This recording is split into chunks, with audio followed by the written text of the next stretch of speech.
Good morning, everybody. It's the A to Z podcast. I'm Zach Jackson. He's Andre Knott. I'm sorry. We were just talking off the air, and we were giving scouting reports on each other, and it was pretty damn funny because they were pretty accurate. So, Andre is at a luxurious beach resort in an undisclosed location as he's enjoying what's left of his All-Star break. I am at my beach resort wrapping up a summer of gluttony and telling lies and kicking my feet up and enjoying the hell out of it. Telling lies and getting lied on.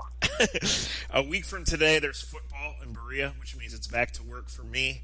2 days from now, it's back to the Indians, and in a really interesting and important couple of weeks off the field and on the field. And the funny thing is, both our seasons will be over about the same time.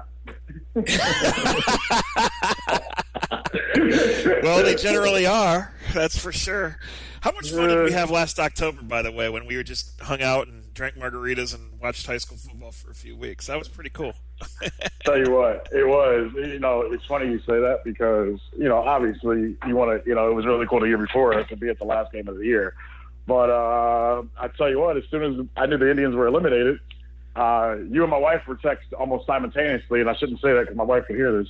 But I was instantly like, "All right, so what games are we going to this weekend?" That's right. It's not like I was crying over spilled milk, to say the least. And if it happens this way this year, I'm sure you and I will be local high school football game right away. Yeah, no, we find a way. It is cool, Dre. It's, kind of transitioned here, talking to people, to high school football coaches, to college coaches and players. We're sitting here 5 minutes ago working on my pre-camp mailbag for The Athletic, which will come out on Thursday or Friday, getting in the Browns mood. I mean, I posted it 2 days ago. By the way, my question better get answered for once. It will. See, the good part about the Ask and Jackson format is I just add the hashtag to my tweet deck, and so even if I don't get to it in a week, I get to it eventually. I thought that was a great question, but it was cool. Like, I hadn't clicked on the app in a day or so, at least not to the discussion section, and I had like 30 questions. Like, people are fired up, so that's cool. Unsolicited advertisement here. Like, it's a really good time to get on board with The Athletic if you can. Zach Meisel and TJ have been killing it. The Indians, and I'm actually going to show up to work refreshed and ready. Been sitting on a couple of stories as they get back, and so it's the ATL is coming out on Tuesday, or what's today? Whatever. I don't even know my days. But isn't the Athletic Atlanta popping very soon? Yeah, I think Atlanta, Baltimore, and Wisconsin either came out or coming out this week. So.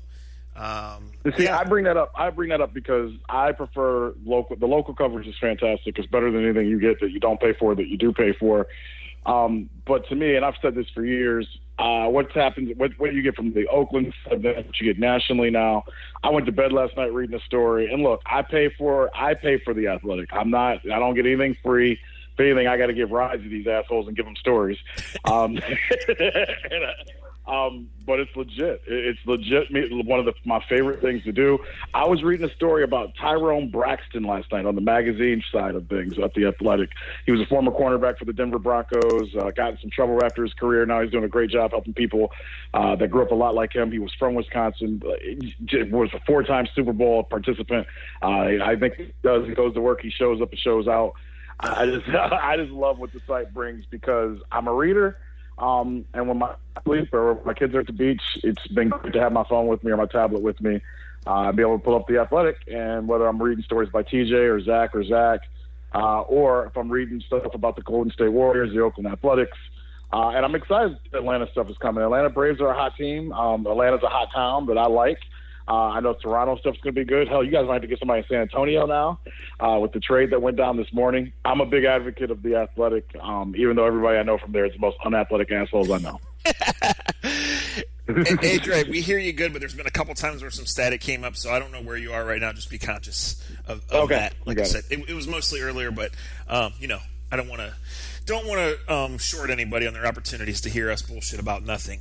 This is an interesting time of the sports calendar. I think if you're a Cleveland fan, maybe you needed a break. The exhaustion of the LeBron thing, and there's been arguing about what the Indians might or might not do for weeks, and of course it's 12 months a year of arguing about the Browns. I've enjoyed it. First of all, I thought the home run derby on Monday was really good television. I thought the All-Star game, even though in full disclosure, I turned it off before the National League tied it up just because I was out of gas. That obviously was good TV. You got to take it for what it's worth, but watching the NBA Summer League was really cool. And I watched, especially over the knockout rounds, I watched a lot of World Cups. So my itinerary, as you said, it's a week from today that the Browns report and the veterans show up and the veteran miserable beat writers get back to work, the whole deal. So, Dre, I got a charity golf outing on Friday that I always play in. And got a couple more boat rides left. And other than that, like, I'm ready to go. I've enjoyed this sports calendar. I think it was great for those that have to fill airspace that the Kawhi DeRozan trade went down because it gives them something to talk about today. You see who knows a little bit about the NBA and who doesn't. But that's an interesting situation. Let's talk about that because the Kawhi Leonard thing is, he's a different superstar, but he's a superstar. Right? If there's one guy that we could say could not maybe put the clamps on LeBron, but we've seen him do it. And then he's always been considered a low-maintenance superstar, right? And maybe it's because he's from San Diego State, because he wasn't a top 7 draft pick, right? Because he played for the Spurs, the ultimate shut-up-and-do-your-job cliche kind of organization. But this is a real interesting thing because we're at an interesting time in sports, and here's Kawhi, who kind of quit on his team last year. And I say that I only hesitate a little bit in saying that we don't know how hurt he was. But, man, things got ugly and weird. And the Spurs situation never been handled like that. And so now you have a guy that clearly wants to play in L.A., but is a year away from having earned that right. And you have a Raptors team that is, really, really been on a great run, but keeps getting hit by the LeBron train. And they decided things were stale, fired the NBA Coach of the Year, and now today traded a guy who had been a staple of the franchise and had been loyal. And so many times they'd been burned by guys not wanting to stay in Toronto. And they trade him to take a really big risk on Kawhi Leonard. I thought it was really interesting. Well, is it wrong for me to look at this trade and pay attention to what happened almost a year ago when the Cavaliers made a huge trade of their superstar, who was to some extent of what you're saying, one of the unassuming superstar, played in the back, didn't have a huge college career. You knew him. He was the number 1 pick. Didn't have a lot of success until LeBron comes back to Cleveland. And then it surprised a lot of people out of left field a little bit when it came out that Kyrie Irving wanted to be traded. Am I wrong in going through all of those parts of the process? No, I think there's a lot of similarities there. Okay. Because and then, I think that's then to me that's, and it just shows you the difference, in my opinion, of a true organization that has an understanding of what their worth is and what the worth of their players are and who they're going to be before and after said player. That they're not going to get caught up in the pressure of a player putting I hate saying put a gun to their head, or putting a water gun to their head, basically, of saying trade me or let me go, even though you have them signed up. The San Antonio Spurs were not even in the same position as the Cavs. They were in a worse position than the Cavs, and they did 3 times better than what the Cavaliers did in their trade, because Popovich basically said, you don't dictate what we do as an organization. Kyrie Irving basically directed the Cavaliers organization to do what they do. And I'm sorry, maybe it's spilled milk. Maybe this is a Northeast Ohio one to me. I'll never be able to look at where the Cavaliers are today in 2018, going into the 18-19 season, and not partially blame ownership for allowing the 2 best players that they may have ever had in the organization not to be on the roster 2 years later. And it all plays into how they handled the Kyrie Irving situation, in my opinion. I think it's 10 times harder for LeBron James to leave Cleveland if Kyrie Irving is still maturing into the player he was. Now, why did the situation get to where it gotten? That's nor here nor there. But you can't tell me if the Cavaliers make a trade like the San Antonio Spurs made today that the situation could, and maybe it is different. I don't know, and I don't think any of us know. So if you can attack me or go against me against that. But I'm telling you, if the Cavaliers made a trade like the San Antonio Spurs made today of a player that didn't want to be there any longer, but you brought back a true all-star player who can win games for you, I just have a feeling that we would all feel differently about our organization. And this is where, and you can talk about the Cleveland Browns, the Indians, the Cavs, and all of this. You're as good as, it's like the broken chain or a chain. You're as weak as your weakest link. You're as strong as your strongest link. And the Cavaliers, in my opinion, made one of the worst trades that they humanly could have made when they let go of Kyrie Irving. And I think the San Antonio Spurs, they may have lost a little talent in a guy like Kawhi Leonard. And we can talk about Kawhi Leonard, but to me, the San Antonio Spurs just showed the rest of the NBA how you deal with this type of situation. Yeah, I mean, I agree with everything you said. I think what hangs out there, and which we'll never know now, because sometime between then and June, LeBron made his decision to leave, is what could have been different had the Cavs said, okay, Kyrie, look, we know you're going to do this, and we are going to trade you. But had Dan and Kobe said to the Celtics, we're not doing it without Jaylen Brown or Jason Tatum. We're just not. So, right. So whether we got to go back one step or whether we got to take 2 days off and go for a walk and smoke a cigarette and come back and meet and text each other at 2 a.m., we'll never know now. But you're right. It was inexcusable on the Cavs' part for all the lack of flexibility that they had because you're, in an all-in situation because you had to sign some guys to some bad contracts to keep your championship window open to do things a certain way. They did not have to make that move for Isaiah Thomas. They didn't. He wasn't ever going to help them. And LeBron or no LeBron, to not get a 20-ish year old rising player. And I think a year ago, Dre, in fairness, I would have said I'm not real sure about Jaylen Brown. Right? True, no doubt. But look, all of these guys that come in, it's what we've been talking about since May when I went to the lottery. They're all 19 years old, right? So they're all 19 years old entering a man's league and getting money thrown at them oftentimes for the first time in their lives. And I think why this Kawhi thing matters, even if you don't give a shit about the NBA, and I understand, is this is where we are in sports. And guys like Kawhi and Kyrie who are in their 20s and in their primes and have this, making these demands and not wanting to play out their contracts and basically forcing their organizations to do this. This has a trickle-down effect to the players that are already in the league, but specifically the ones that are coming now. And it's just a real interesting time. It is. And for Toronto, you may not keep Kawhi Leonard past this season, but they're doing everything that they need to do to say to their fan base, we're trying. Right? Sure. They're saying, and I don't know if I agreed with, firing the coach of the year. I don't know if I agree with a year ago, basically the GM telling them, hey, you need to be better offensively. You need to change some things. The coach does it. He wins first in the East. They lose to LeBron again in the second round, and they fire the coach. And now they're saying we needed to change a year ago. So I give them credit. I don't know where this is going to take the Toronto Raptors, but to me, as an organization, they're saying to their fan base and to the country, we're going to try everything we possibly can do. And with LeBron out of the East, who's to say they can't win the East now? I mean, it's going to be an uphill battle to beat Boston. It's going to be an uphill battle to beat Philadelphia. But there's no reason they can't win their division and possibly, be in the Eastern Conference Finals if they put another piece or two around Kawhi Leonard. I love this move for Toronto because, to me, this is them saying we've tried with what we've had. We've gotten really far, but not far enough. And now we're going to get maybe a top 5 player who has something to prove. Regardless of how Kawhi feels and where Kawhi wanted to go or wants to be, after not playing for basically a year and a half, he still needs to prove that he is a top 3 player. And if he is, because you can't just sit around for 2-3 years and expect to get whatever you want. Kawhi Leonard still has to be playing to get this big contract that he's basically turned down. He's just like Kyrie in ways. He turned down $200 million by not staying with the same organization that you knew you would always be a winner with, that you knew you would always be in the playoffs with. I love what Toronto did today. And it's not many trades you can say this about, Zach, but I love what both organizations did for themselves today by swapping out what they swapped out. Yeah, I think when you sit there and look at the pieces that were moved, I think you have to say that. Because Toronto, for taking the risk of Kyrie, and it A, is an injury risk because there's so much mystery surrounding this, right?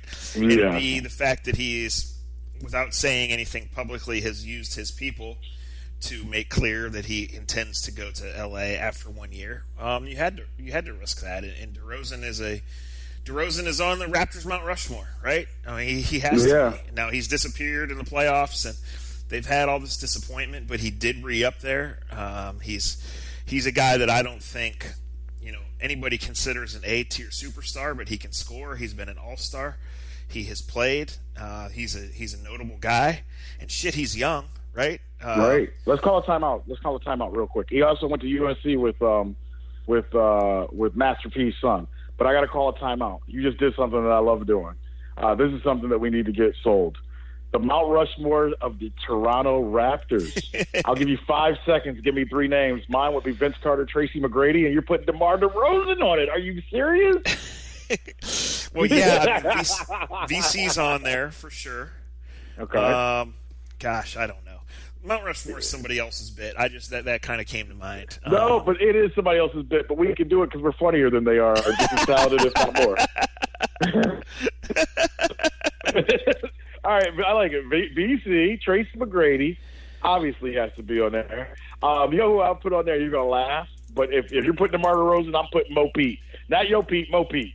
Mo Pete was huge for the because it's my favorite player. So that's how I do it. It was my guys. I don't know. Listen, I don't know about Charles Tracy Oakley McGrady too, because Chris Bosh almost has to be on there, right? Oh, he looked like the dinosaur. Absolutely. And then, Lowry.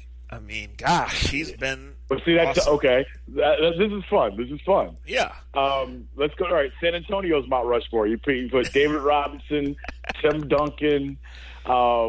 It's Kawhi. I'm asking, is Kawhi's on there, right? I think he crashes that party, but I mean, I don't know. When you got Ginobili and Parker that were there since the organization was founded in 1965, right? No doubt. And the Iceman. About Iceman. Yes, look at you. Gerving. Absolutely, he's on it. And Artist Gilmore for the afro that he had back in the day. Kids, look it up. The boys are giving you some news tonight.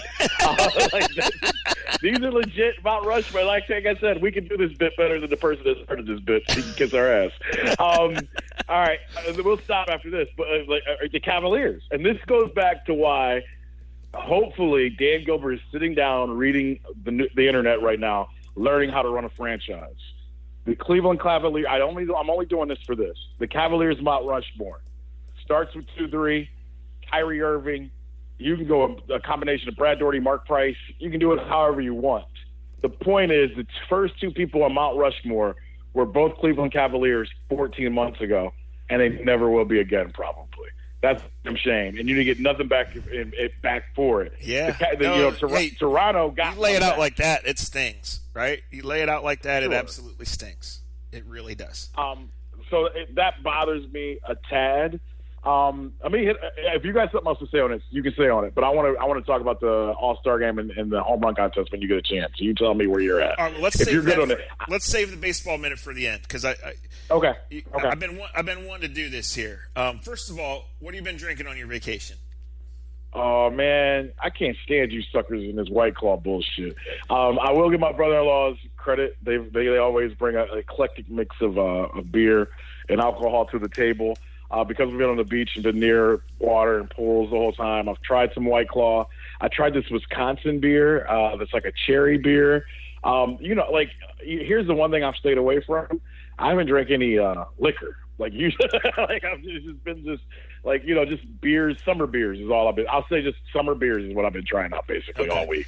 So I'm on this White Claw kick. And yeah, I know. I mean, to the point that I haven't wanted an endorsement so bad. so I steered you here, even though we don't script shit on the show. I steered you here intentionally, right? You did. So if you guys haven't had it, it's flavored seltzer water, or it's alcohol seltzer water, and it's flavored. So I'm not like normally a seltzer water person, and I got to tell you, one of my closest friends went on vacation, and it was in early June, and where he was, it was 100 degrees every day, and he was texting us back on the home front saying, you guys have got to try this. I don't even know if they have it at home, but I can't get enough of this, whatever, roll my eyes at it. So he comes home and he gives me one, and it just, I had the grapefruit, and it wasn't good. And I think part of it was I had made up my mind. We're friends to the point when he says yin, I say yan. I'm just going to go against him by nature. So I was like, nah, I'm not really into this. So then a few days later, we went on a boat, and I was like, I had 3 or 4 of them. I mean, they're better. They're growing on me. And the thing is, it's not super sugary like a Mike's Hard Lemonade or a Twisted Tea or something like that, where you like the flavor, and on a summer hot day, they're great, but immediately after 2 of them, you're like, I can't do this. But then I don't know. The light came on, and I gotta say, I've maybe had 3 summer shandies in 6 weeks. I've been all team White Claw. I'm cheating. You cheating on your baby. How I was a king of motherfucking Portage Lake cheating on his baby girl. He wore the shorts earlier this year. He was showing off his toes on Instagram. He did all that in White Claw and came in from the back. You got a side hoe. See, look at you, just like every other man. You can't stay faithful to nothing. Can't stay faithful to your bitch. And you love the shandies. I gotta tell. Here's my problem. Have you ever had a LaCroix? Yes, but not often. And Okay. that's just, it's not like I was just saying. It's just not something I really love. LaCroix is awful. And my wife, who's super health nut, eats all the great stuff. That's the only thing I got with White Claw, because there's another one. My brother. God, I wish I just go outside to find it. They found another one that has pomegranate. Tastes too much like LaCroix to me. It's amazing that we are in a time. Shout out to John Tellich and congrats on his garage. I only think of this because of all you people that love staying in shape and love eating healthy and love drinking healthy.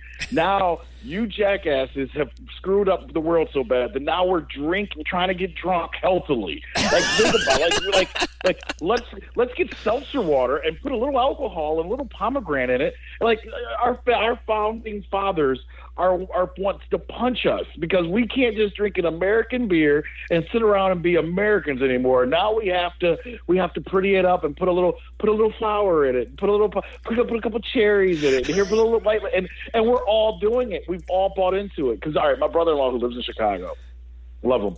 He does advertising for alcohol. I won't go out the alcohols that he sells, basically, or he puts commercials for. Where's but he he does been a good all job our for lives, by the way? Well, we had this discussion last night at 2 a.m, very drunk, so I don't know what he remembered of it. As we're about to go sweat it off after we get done with this podcast. But I asked him, why does a White Claw become popular? And another, like, we were just going through all these drinks and why they become popular out of nowhere. And because he said to me, he goes, there's another company that he's worked for that will remain nameless that has tried to sell the same type of thing as White Claw, but they're a big alcohol business, and they already make money on hardcore alcohol or hardcore liquor. And he said it's been one of the hardest sells for him to sell. He goes, but a White Claw who basically does the same exact thing comes out of nowhere that no one's ever heard of, and they become popular. And I said it's because the younger generation likes to have something that they can call their own, right?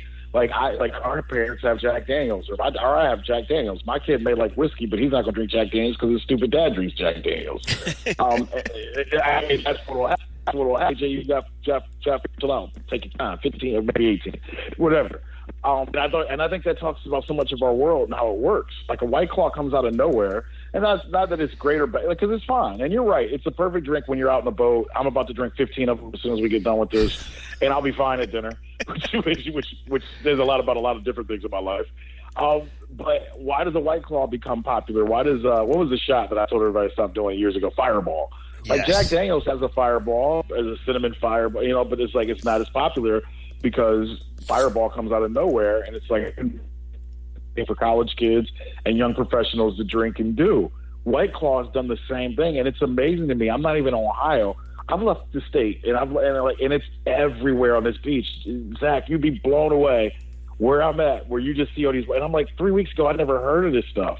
Now it's like getting sold out of stores left and right. It's amazing, and I'm like basically on a resort in America where they've got drive-thrus and stores full of alcohol everywhere, and White Claw is selling like hotcakes. It's unbelievable, to the point that my other brother-in-law was like, can we just get like a regular beer and be normal? So I bought like a case of Miller Lite just so we could be, I was like, yeah, we're going to have Miller Lite just sitting around so we can feel like we still are who we thought we were. We're still from Northeast Ohio. Shit. Get back to my roots.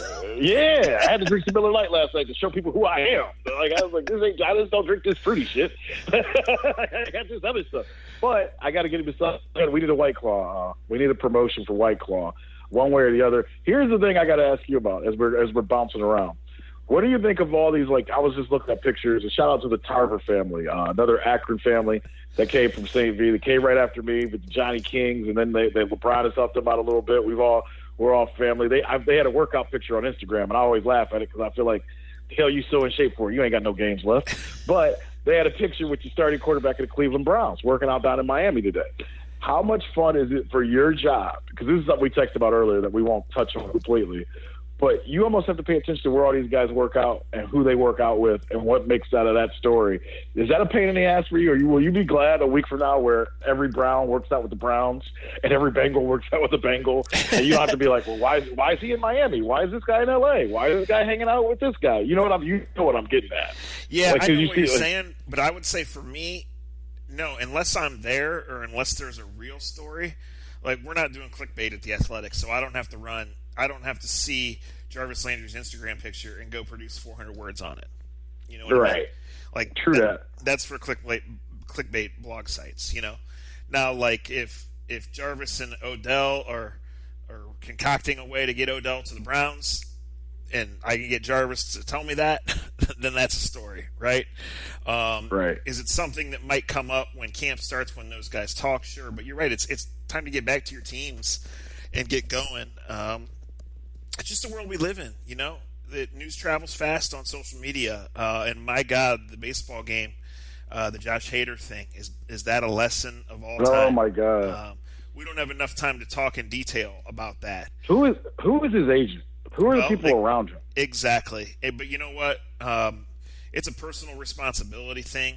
First of all, to do that, and then okay, you were young and you were stupid and whatever, and we all get a pass to certain levels, but there comes a time when you got to say, hey, like I gotta move on from this. I can't let this burn me. And so even though we do social media presentations and some of you can afford us, let me say this, guys listening, high school coaches, college coaches, you got 2-a-days coming up. You got some long bus rides to scrimmage or special camp day or whatever. I know there's different ways to preach and enforce accountability, and I don't necessarily agree with this day. But one of the smartest thing you could have your kids do before you dive in is use one of them bus rides or one of those nap sessions between practices and delete every single fucking one of their tweets. Thank you. Yep. Well, I'm glad you said that. The Josh Hader thing, the other thing about it to me is, and maybe this is because we're at a different age than when all this social media stuff took off. And Zach is very good at presenting just, you know, how you're judged and how you're looked upon. We've talked about how we know businesses look at your, you know, at your social media accounts before they hire you or fire you. To me, the question that stands out to me, and I forget what it's like to be 16, 17 years old. God, I know I act like it sometimes, like I'm still am, but I do truly forget what it's like to be a 16, 17-year-old and worry about all the things that you worry about or what comes along with it. But how does Josh Hader not remember tweeting that? How does Josh Hader not have a friend? Because here's the thing that I'll say. I don't know Josh Hader personally. I kind of like his story. Like, there's some things about the baseball all-star game and the home run contest that we'll get to that I love about the game that doesn't get talked about a lot that we'll get back to. But to me, like, look, trust me, one of you jackasses with no life, good luck. Go through my Twitter account and find some of the dumb tweets I've tweeted. I'm sure I've tweeted some dumb stuff. But nothing with – I've always been very careful to not be derogatory, not talk like I'm on the boat with the king of fucking Portage Lakes when I'm on Twitter. So you might find something me saying something stupid. Here's the thing that I'll say to what you're saying, Zach, and I appreciate the balance that you've always brought with social media. I personally don't even like going back looking at my old pictures on Instagram or things I've said on Instagram. I personally don't like going back 3 years on my Twitter account. Just because you can read them and look at them and be like, what the hell was I thinking? You know, what? So balance yourself. Be willing to look in the mirror and go look. Like I'm admitting, I've gone back and looked, and I'm not crazy about everything I've posted. And that's saying it as a semi-adult. Yeah. I just don't understand how. I don't understand how if I'm your agent, if my goal is to get the best, it's just to sell the best of Josh Hader, how have you not gone back and looked at what that kid did at 17, 16 years old? That bothers me. To me, in the company, I talked to Cal Brody, who works with Trevor Bauer and Driveline out in Seattle, and that's one of the first things he tells me all the time. He's like, before we bring a client in, I say, and remember, he's working with Trevor Bauer, who's done some of his own type stuff on Twitter, because Trevor's Trevor. But one of the first things him and I always talk about, he's like, if I bring a young kid in, the first thing I say is, let's look at your Twitter account. Let's look at what you've said. Let's look at what you've done, because we don't need to bring in a headache or have a headache that's not necessary. Coaches, high school, college coaches, set these guys straight before the world sets them straight. And when the world does it, they don't do it nicely. Yeah, you know, when we do talk, or when I do talk, the first thing I always say, as you know, is, guys, Don't let me preach at you, because if there was social media when I was 16, 17, 18, 19, it wouldn't be Zach Jackson, locally known podcaster and mediocre sports writer, right? It would be like Zach Jackson, assistant to the assistant librarian, because I'd have got myself in some shit. So I understand. Right. However, there is enough education out there. There is enough. You have to see the world around you, right? Especially if you do have goals to go out and chase these things in sports and in life that you are tweeting and Instagramming about all the time, right? If you're worldly enough to go take on everybody, like, you got to know these things. And so there's been so many cautionary tales already. That's why I tie in, like, where's his agent, where's his family? But guys, here's the evil of this, the unfairness of this, but the harsh truth. And you need the harsh truth, whether you're a coach, whether you're a player, whether you're 16, whether you're 25. If Joey Votto does not drop that foul ball that leads to the home run, that leads to the score being changed, some salty bettor who lost on Gene Segura's home run does not look up that tweet, and this may never come to light. So please understand that, and never, ever, ever, ever, ever forget that the line between getting away with it and having your whole world crash down is that small. And you want the spotlight, you want the attention, you want the fame, you want the glory, you want to chase these dreams, you're going to have to deal with the consequences of the shit you sign your name to. And I hear it all the time from kids that I know when I say don't do that. They say, that's just a retweet, that's a rap lyric, that's not me, that's me quoting so-and-so. Well, you're putting your name on it, and you're going to live with it in one way or another. Period. Speaking of that, amen. Speaking of that, y'all saw what this challenge. Hey, Dre, you're breaking up. You got to move again. You're breaking up. Dre, getting out of the car. Go. Nope, still bad. It's a funny thing to say. How about now? That's much better. Much better. Hey, stop with the Drake dancing, y'all. Stop getting out your car doing the kiki and all this. Don't look that good. When y'all wreck your mama's car, y'all ain't gonna have no way to get to prom next year. Stop kikiing and all that other stuff. It's funny though. It's all the videos I've watched. Isn't that amazing that a guy like Drake, and I'm totally going on. This is the greatest vacation pod I've ever done because I'm so relaxed and don't care. But it's amazing. It's amazing to me that I saw you and Josh Cribbs do. Remember the dance you and Josh Cribbs used to make popular like 8 years ago? The Superman that hoe? Yeah, you and Josh Cribbs used to Soldier Boy Totem. Like, that's how Soldier Boy became like popular, doing that stupid dance. Now Drake, who is one of the hottest selling pop musicians out there, now to sell his record, he's got the car talking about Kiki, do you love me? And white people, there are moms out there that are watching that video, doing the video with their kids, not having any idea that what Drake is talking about in his rap music, but it's selling records. It's amazing what sells to you guys, and it's amazing what social media does. And it really is amazing because, like you said about social media, like there's so many people who are like, oh, that was just a rap lyric. Oh, that's just a favorite song. Yes, but look at how they can both be turned, how evil can be turned into good, and how good can be evil just as quickly. Yes, exactly right. Hey, one note on that. Let me come with an admission here. So I know everybody does Apple Music and all that stuff these days, and I know we tell a lot of jokes about me being washed. And sometimes I'm just exaggerating for it, but sometimes I'm not. There's two things I've learned in the last couple weeks. One is that, like, when Best Buy stopped selling CDs, I guess a couple weeks ago, like I didn't know that they were totally dead because I don't have an Apple Music account. Whatever.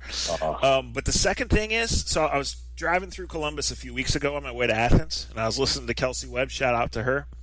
She was talking about Taylor Swift having sold out Ohio Stadium, right. And then last night, like, sold out 2 hours north. And I saw the pictures, and I know people that were there. Shout out to the CFO. Yeah. Don't shout them out for doing that, but go ahead. Well, but what I'm saying is, like, I had no idea she was that big. So when I did a little research last night, because so many people I knew were there, like, I guess she had songs that I just sing along in the car to, but I never knew they were her, right? Oh, yeah. You know Tay-Tay. Yeah, so I just never knew that. So anyway, You watched. Let me sit here. I'll put you on my family Apple account. I'll give you the password. I'll get you some music. I'll hook you up with the family account, dog. Don't you worry. I'll get you right set up real quick. You'll get me right quick with that. How about that though? I'll get you right. Did something the Browns can't do.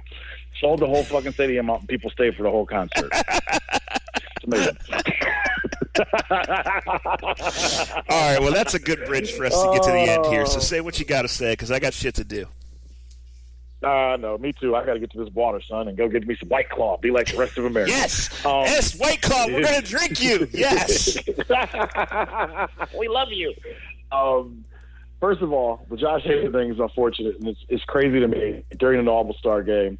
I'm glad the Machado stuff is mostly over. He was never coming to the Cleveland Indians. The Cleveland Indians use that, in my estimation, my opinion, as a facade for what they're truly trying to do. We need the Machado deal to go down sooner than later so the Indians can get their bullpen and make their trades and start moving. I think there's a good chance you're going to see a couple moves. I think they're going to make a big – I don't know. See, I don't want people to calculate what I'm saying the wrong way. I think there's a good chance they get Brad Hand. I think there's a good chance they get the kid from Miami as the closer from Miami.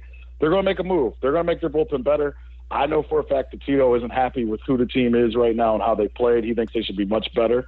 And I think the second half of this season is going to be great. Here's a stat that I put away in my back pocket for Indians fans, because despite me drinking a lot of White Claw and Miller Lite over the last few days, and I do study still, 51 of his last 67 games of the season up for the Indians when they start back up on Friday are his teams under 500. You're going to see another win streak like they had the last 2 years. It may not be 22. It may not be 14. This team legitimately thinks, the guys that they have right now, that they can be the best team in the American League. And I know there are people around the country that laugh at that, don't see it. But as someone that knows the game pretty well said to me, it's a toss-up between the 4 teams in the American League if the Indians get their bullpen right. Miller threw yesterday. He's going to throw it again in a couple days.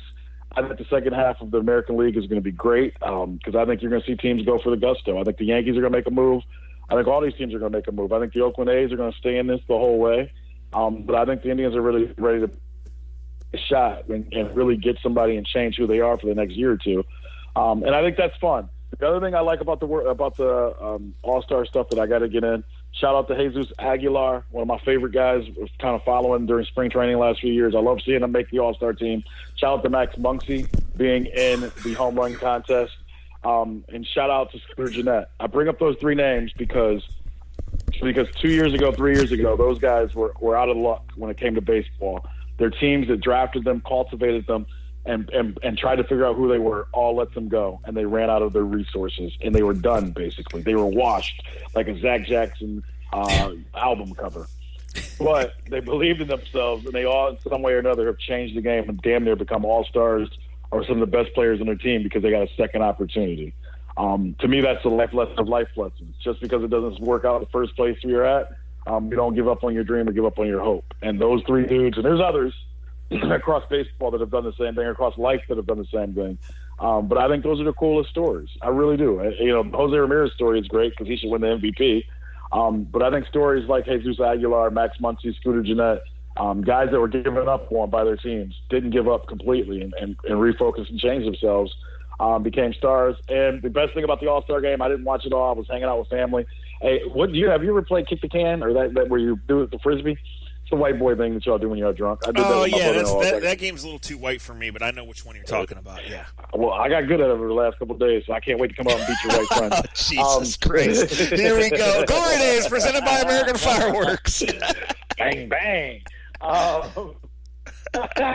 can't remember. The other thing I was going to say is I'm glad the rest of the world got to see Francisco Lindor the way that I get to see him every single day. And it was funny because my kids, the little pieces that they saw, they blew away their family by it because they name all their favorite players.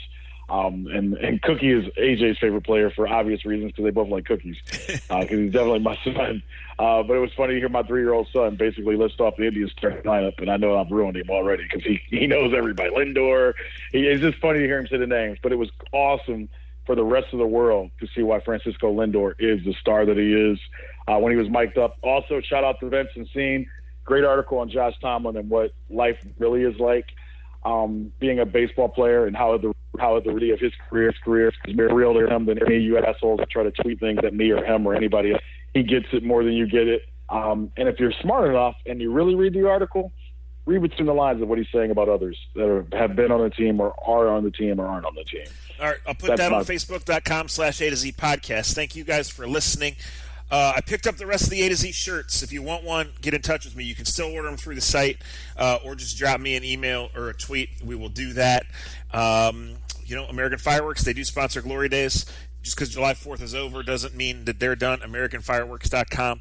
They're always open. Dre, we'll catch up when you're in Texas or maybe when you get back. I really don't know what my weekend's going to be. Depends on how many White Claws I consume at this golf outing on Friday, and we'll go from there. So remember, be kind to each other. A to Z Podcast.com, and it's that time of year. No one gives a shit about your fantasy team.